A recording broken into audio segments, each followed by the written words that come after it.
The Southeast Asian population is rapidly growing and urbanizing, with an additional 90 million people forecast to move to cities by 2030. One of the fastest growing populations is that of the Philippines. And if there is one thing that I have learned, you guys have a bunch of islands here. How many islands are in the Philippines? High tide or low tide?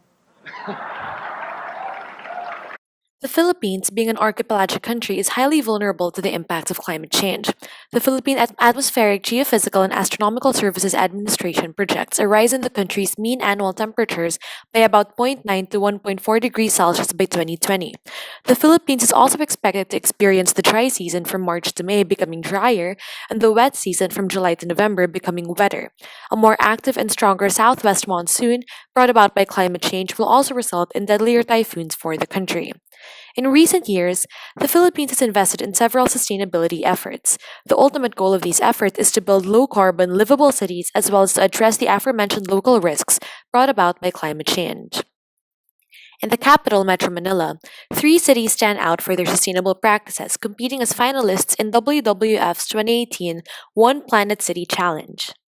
Pasig City takes pride in its Carla Sundays, when five major roads are closed to traffic, inviting residents to come together and take over on foot, bike, skateboard, or wheelchair.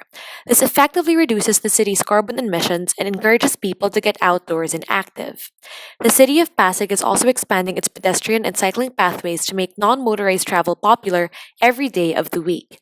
The city's goal is to cut their overall emissions by 10% by 2020. Meanwhile, Makati City is developing an intelligent multimodal transportation system which includes shuttle services, walkways, and bike networks. The city plans to convince commuters to choose clean options for getting around and to the city by making their public transportation system cheaper and faster than traveling by car. Finally, the city of San Carlos aims to be the leader of renewable energy production in the Philippines. It is home to the country's biggest biomass and bioethanol plants and is looking to invest more in wind, solar, and hydro. In 2014, a 45 megawatt solar plant was built in the city, and in 2016, another 59 megawatt solar power plant was added to this. North of Metro Manila, the city of San Fernando has succeeded in composting or recycling 78% of its garbage.